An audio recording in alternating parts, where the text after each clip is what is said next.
welcome to episode 17 of Inside the World of TCR. There are so many races in this second half of the season that we decided to produce our video magazine a bit more often. WTCR, the pinnacle of the TCR pyramid, finally hit the track in Zolder at the beginning of September. But there's also TCR Europe, TCR Germany, TCR Italy, TCR Russia, IMSA and TC America to talk about. Stay with us.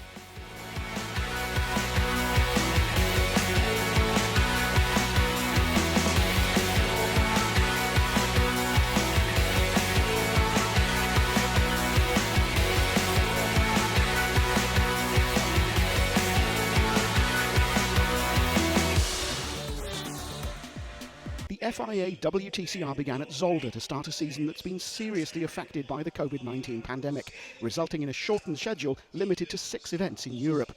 In the full season entry list are 20 cars representing 7 car brands: Alfa Romeo, Audi, Cupra, Honda, Hyundai, Lynk & Co and Renault. In the first race, Nesta Girolami in a Honda sprinted from pole, while 2017 TCR International champion Jean-Carl Vernet entered in the series in an Alfa Romeo Giulietta Veloce made a slow start, dropping from 2nd to 4th behind Ted Björk, Attila Taschi and Tom Coronel. Behind the Frenchman Santiago Urrutia, Jan Erlaché, Esteban Guerrieri and Ivan Muller were putting on the pressure, but on lap 3 Guerrieri stopped on the track in a cloud of smoke. As you can see from Muller's onboard camera, the engine failed right before the chicane. Luckily, the following drivers managed to avoid the Honda. Defending champion Norbert Mikelic, here battling with Luca Enschler, was the best of the Hyundai drivers, but could only finish 11th. The second Alfa, entered by Team Mulsanne and driven by former single-seated driver Luca Filippi, started from the back of the grid and struggled during the race, finishing 18th. Just like his teammate Guerrieri, Thiago Monteiro had to retire after a big cloud of smoke billowed out from his Honda Civic. But the third Munich Motorsport Honda of Nesta Girolami led the race without any such problems. Jack Young in one of the 2 Renault Megans entered by Vukovic Motorsport made contact with 2018 WTCR champion Gabriele Tarquini while defending 15th position. With just 1 lap to go, the British driver had to retire, while Tarquini, despite some damage to the back of his Hyundai, at least managed to score a couple of points. So Nesta Girolami began the delayed 2020 WTCR season with a lights-to-flag victory in front of Ted Björk. For Honda and the Munich Motorsport team, it was a bittersweet race. 2 DNFs for Guerrieri and Monteiro, but also 2 cars on the podium, with Attila Taschi finishing 3rd. For the 21-year-old Hungarian, it was his maiden podium in the series. Coronel was 4th, his best result in WTCR. In the second race, Nathaniel Berton in a come-to-you prepared Audi RS3 LMS started from pole. But the French driver clearly moved before the red lights went off, and so his lead would be short-lived. The battle for the real lead was between Jan Erlaché, who was in front of Gilles Magnus, debuting in the series, and Ivan Muller, who passed another rookie, the Uruguayan Santiago Urrutia, for P4. On lap 1, while Erlaché and Magnus managed to avoid contact with the Belgian going onto the grass and then cutting the chicane, things weren't so fortunate between Taschi and Björk, with the Hungarian hitting the tyres and then colliding with the Swede, who had to retire. As expected, Berton was sanctioned with a drive-through penalty because of his jump start, and on lap 5 he came into the pits to serve his penalty. For Esteban Guerrieri, it was a difficult start to the season. After that DNF in race 1, he'd finished race 2 in 13th, scoring only 4 points from the weekend. 4 points was also the haul of Gabriele Tarquini, the Italian battling here with Attila Taschi, with Tarquini finishing 15th in both races. After his drive-through, Nathaniel Berton started to recover, moving up several places in the standings. Here we see him passing Tarquini and then Monteiro. He would finish the race in 14th place, but with just a 15-second gap from the race winner, proving once again to have a superb pace on this track. The Frenchman will definitely regret that jump start for a while. Positions remained frozen until lap 15, when Ivan Muller overtook Gilles Magnus for P2. The Belgian missed the braking point into the first chicane and went off track, allowing Muller to pass.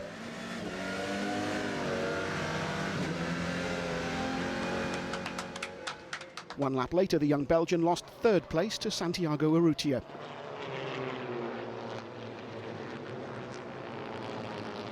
The final thrills were provided by Jack Young and Taschi, who made contact while fighting for P15. Young's Renault went off onto the gravel, which prompted the safety car into action again until the checkered flag signalled a 1-2-3 finish for the Lynk & Co cars. Erlaché took the win in front of his uncle Ivan Muller and rookie Santiago Urrutia. The result propelled the young French driver to the top of the standings with 43 points. Girolami is 2nd and Muller 3rd. 3 weeks after the season began at Paul Ricard, the TCR Europe series resumed at Zolder for rounds 3 and 4. On a circuit that suited the Audis, qualifying was dominated by the German manufacturer, putting 3 cars in the top 4 positions, with Nicolas Barth on pole. Only Matto Homola's Hyundai, second in qualifying, managed to interrupt the Audi Army's domination. At the start of the first race, Moroccan driver Sami Taoufik, fourth on the grid, stalled, while Homola made a better start than Barth and led into turn 1. Mike Halder, who'd started 5th, managed to not only pass Taoufik, but also Benani, and was 3rd. But the pole sitter retook the lead during the opening lap at the breaking point into the first chicane.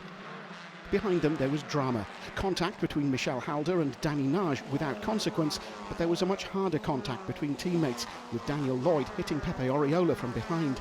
The Spaniard spun, went off, but was able to rejoin. Andreas Beckmann started 7th, had a contact with Sami Taoufik and dropped to the back of the field. This was on lap 1 when he started to recover, overtaking Stefan Vontage for 14th.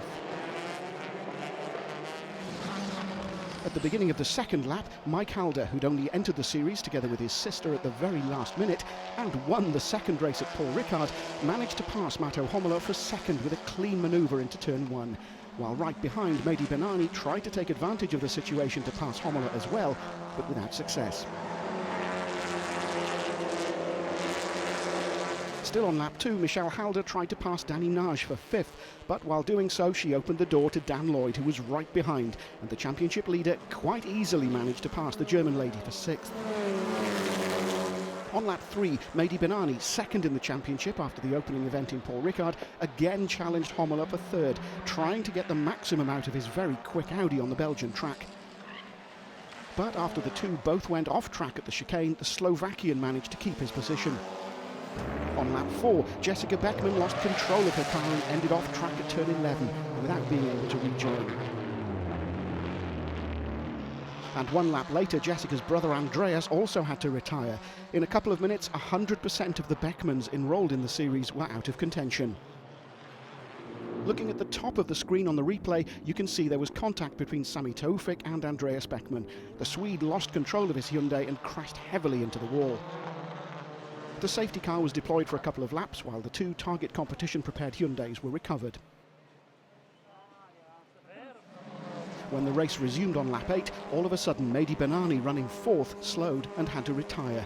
A DNF which might be crucial at the end of the year for a possible title contender. On lap 11, Florian Brichet and Jean-Laurent Navarro made contact. The former limped back to the pits, while the latter stopped on the track, causing a full course yellow that regrouped the field until the green flag was waved at the end of lap 12. Immediately after the race went green again, Martin Rieber was quick to overtake Michel Halder for 6th.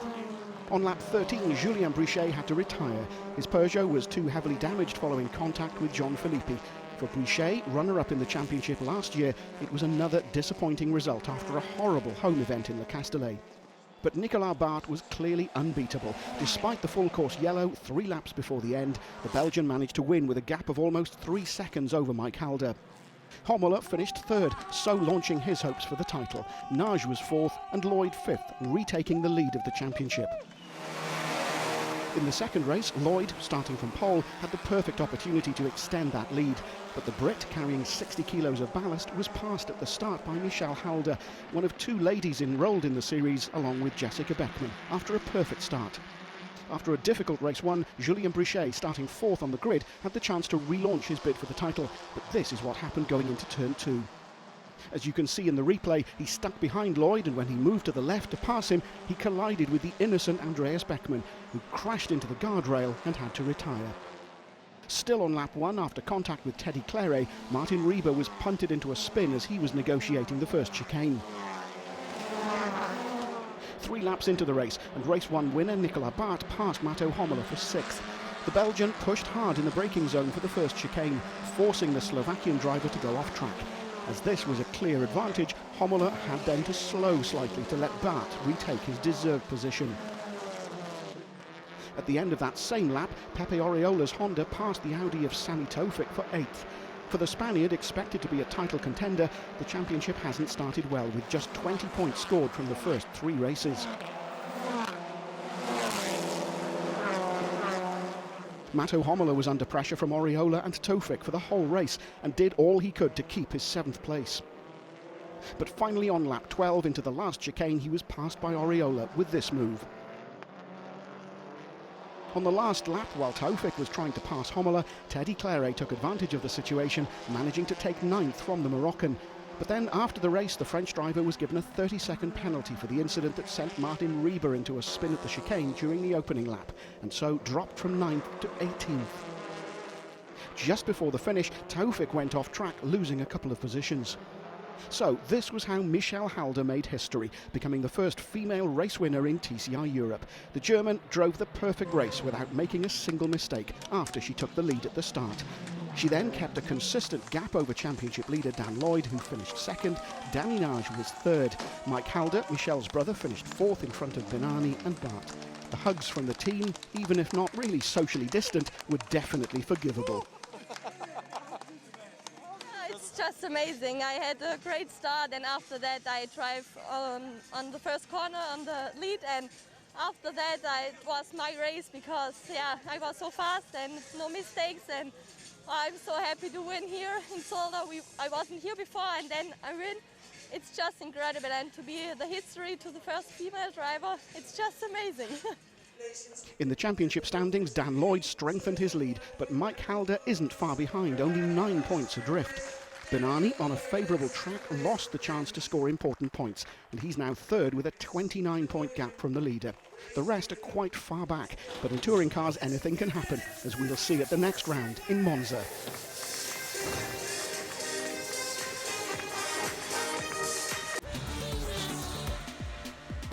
TCR Germany raced at Hockenheim for rounds 5 and 6. Pole sitter Nico Gruber in a Hyundai made a good start and led into turn 1, with the new Cupra Leon Competition of Felix Wimmer briefly passing Jan Seifert for P2, but then the Austrian driver ran wide on the exit to turn 1 and Seifert retook the position. After being forced to pull up at the end of Q1, a disappointing weekend for the series leader Dominic Fugel continued as he headed for the pits on lap 4 and retired. The victory went to Seifert, who'd led for over half the race. Harold Procik made it a 1-2 for the team, and Albert Legutko finished in the final podium position ahead of Zeugas Tovilavicius. However, after the race, Legutko was disqualified because there wasn't enough fuel left in his tank, and so Tovilavicius was promoted to 3rd. In race 2, pole sitter and series leader Harold Procik was beaten to turn 1 by Marcel Fugel, who'd started alongside him on the front row of the grid. Procik was then tapped into a half spin coming through turn 1, but there was worse to come. Contact with Nico Gruber in turn 2 saw both the Hyundai cars forced to retire on the spot, with the safety car called into action while the cars were recovered. The incident also involved Procik's teammate Jan Seifert, meaning that 3 of the 4 top Hyundai cars were out of the race. The second half of the race was then packed full of action. First, Antti Buri passed Marcel Fugel to take the lead on lap 10. Then Dominic Fugel passed his brother Marcel for P2 at the hairpin. Antti Buri, though, took his first race win of 2020, with Dominic and Marcel Fugel claiming 2nd and 3rd. Dominic Fugel has retaken the championship lead from Procik by 4 points, with Buri having moved up into 3rd position. At Vallelunga, where the 4th meeting of TCR Italy took place, Eric Brigliadori drove his Audi RS3 LMS to take the lead at the start and never looked back, leaving his pursuers, Alessandro Girardelli, Salvatore Tavano and Felice Jelmini, to fight over 2nd place while he pulled away. There were more tough battles in the middle of the pack, and eventually Eric Scalvini spun off on lap 9 and crashed backwards at high speed into the barriers at the Curvoni. His wrecked Cupra bounced back and stopped in the middle of the track, forcing Andrea Argenti and Francesco Raffaele to take to the grass in avoidance. Raffaele's Audi then crossed the track at the Cimini bend in front of Mauro Gustamacchia, who missed T-boning the Audi by inches. As Scalvini escaped unscathed, the safety car was deployed, and 2 laps later the race was red flagged for good, with only 2 minutes left on the clock. Behind Brigliadori, Giardelli claimed his first podium result, with Tavano collecting a 3rd place that enabled him to retain the lead in the standings.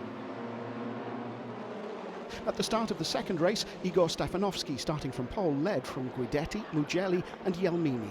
Behind them, Pellegrini and Tavano made contact at the Curvone, and the latter went off and retired. On lap 2, Felice Almini in fourth was under pressure from Alessandro Giardelli's Honda. First, he slightly lost control of his Hyundai and then completely spun and retired.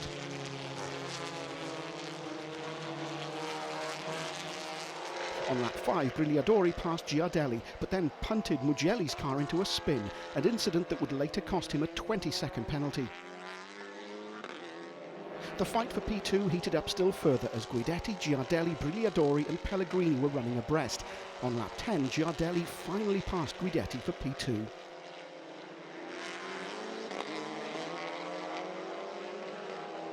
For Igor Stefanovski, this was his maiden victory in TCR Italy. Giardelli was second, while Brigliadori, third at the flag, was dropped to 10th because of his 20-second penalty. Guidetti was then third, Pellegrini fourth, Carminati fifth and Imberti sixth. Despite the penalty, Brigliadori retook the leadership in the standings, 5 points clear of Salvatore Tavano, who was pushed off at the start by his teammate Simone Pellegrini. As for the other title contenders, Marco Pellegrini reduced his gap from the leader to 7 points only.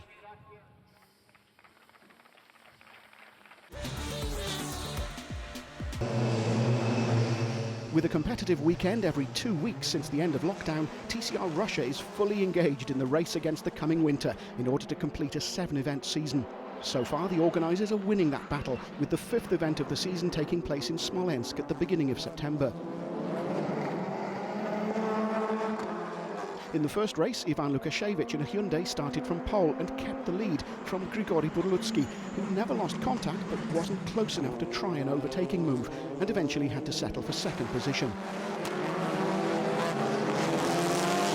Title contender Alexei Dudukalo had a difficult race, finishing 7th after this manoeuvre on Andrei Radoshnov and scoring only 9 points.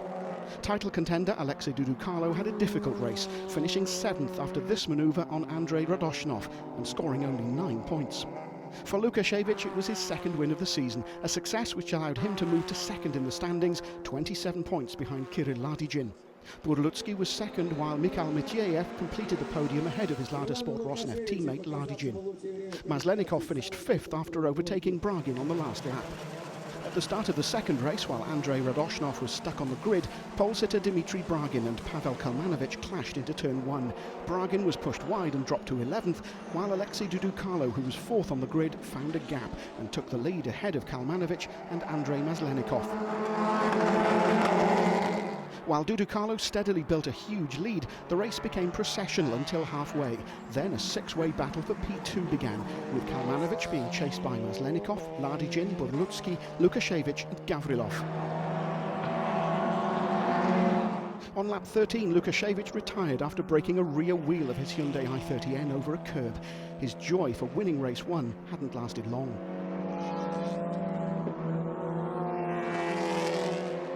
Then on lap 16, while trying to pass Maslenikov, Ladijin opened a slight gap for Burlutsky, who went for it. They made contact and were both passed by Gavrilov, who moved into P4. At the beginning of the final lap, Maslenikov and Gavrilov clashed, and this time it was Ladijin who managed to dive up the inside and overtook them both, while Maslenikov dropped back with a flat rear tyre. Unchallenged, Dudukalo took the checkered flag with a large margin over Kalmanovich, who was then given a 5-second penalty for the incident with Bragin at the start, which dropped him to 4th and promoted Ladijin and Gavrilov to 2nd and 3rd. Burlutsky finished 5th and Fatkudinov 6th. There is no secret to this win. I understand that the guys behind were struggling all the way. Pavel Kalmanovich managed to keep all the group behind, and this allowed me to do my race in very comfortable conditions, at my pace, without destroying the tyres, and this allowed me to win the race. With this win, his second of the season, Dudukalo managed to relaunch his campaign in the fight for the title, moving up to 2nd and reducing his gap from the leader Ladijin to 29 points. Rounds 11 and 12 then took place in Nizhny Novgorod. Race 1 started on a very damp circuit, with Dudukalo leading the way from pole position, while Dmitry Bragin quickly moved ahead of Pavel Kalmanovich to take 2nd at turn 1. At the start of lap 4, Rustam Fatkudinov's Audi lunged down the inside of Grigory Burlutsky's Hyundai to try and grab 6th, but the clumsy manoeuvre saw Fatkudinov going through the gravel trap and Burlutsky out with broken suspension. The car stranded at the exit to the corner, which brought out the safety car. During the safety car period, Lukashevich came in for repairs to his exhaust, which was damaged in an earlier incident with Radoshnov. Towards the end of the race, Duducarlo's pace began to fade, and with 3 laps to go, he was overtaken by Bragin for the lead. And so, this was how reigning champion Dmitry Bragin won his first race of the season. Duducarlo was second in front of Mityev, while points leader Ladygin, one of the few to start the race on slicks, finished 14th and only scoring 2 points. This was definitely a reason to smile for the other 2 championship contenders, Duducarlo and Bragin. In race 2, Duducarlo was due to start from 10th on the grid, but after failing to get away from his grid spot on the formation lap due to a gearbox issue, the Audi driver was required to start from the back of the grid. Timur Shigabudinov started on pole but didn't get away well, with Ladygin third on the grid taking the lead into turn 1. On lap 6, the 2 Carville racing entries came together, with Radoshnov hitting Burlutsky at turn 1 while fighting for 9th. Burlutsky was out with suspension damage. The safety car was soon called, but Burlutsky's car was nearly hit again as the Lada of Mikhail Mityev didn't see the yellow flags and ran wide as Duducarlo slowed in front of him. Mityev took to the grass to avoid Duducarlo and nearly hit the parked car of Burlutsky in the process. Once the safety car came in, attention shifted to the battle for 7th between Shigabutinov and Duducarlo. Despite intense pressure, Duducarlo was unable to find a way past and so had to settle for 8th. For Ladygin, this was his 4th win of the season. Maslenikov was 2nd and Kalmanovic 3rd. With Duducarlo scoring only 8 points and Bragin 10, Ladygin managed to extend his lead to 31 points, which is a sizable gap considering there's now only 1 event left, the season finale at Fort Grozny.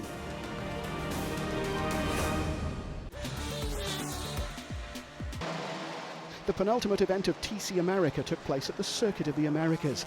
After struggling in the previous 2 races at Road America, Tyler Maxson took his 10th victory of the season in race 1, sprinting from pole position and leading for the entire 40 minutes.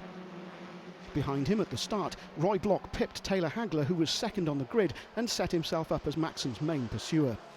The battle for P2 heated up in the final 10 minutes, with Block defending from Smithson and Hagler. Smithson finally passed Block on the final lap, although Block at least managed to keep 3rd from Hagler.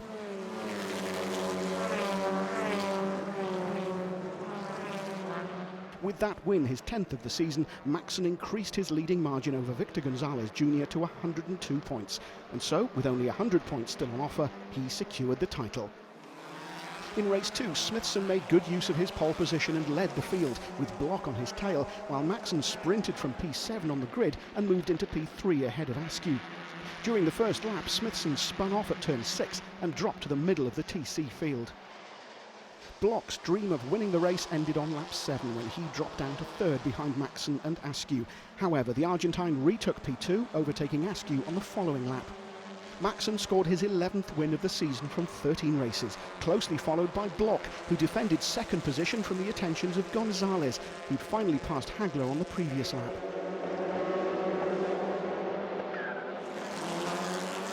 In race 3, it was Gonzalez who led the field at the green flag after starting from pole, while Smithson leapt into P2, overtaking Askew, who soon afterwards spun off and rejoined at the back of the entire field.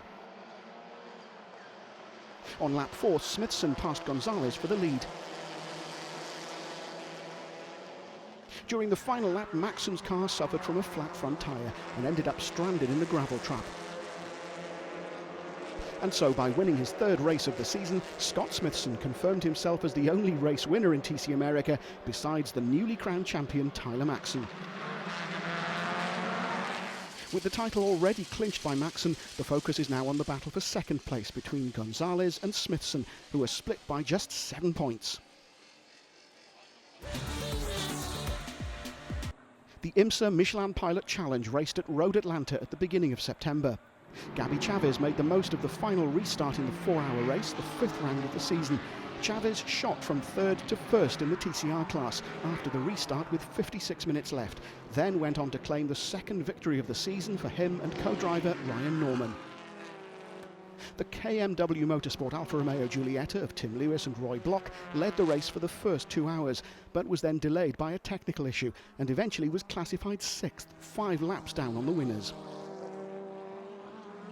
Gabby Chavez passed Matt Pombo and Parker Chase, then carefully saved fuel to make it to the finish line first in the number 33 Brian Herter Autosport Hyundai Veloster N, scoring the 4th consecutive win for the team and the Korean manufacturer.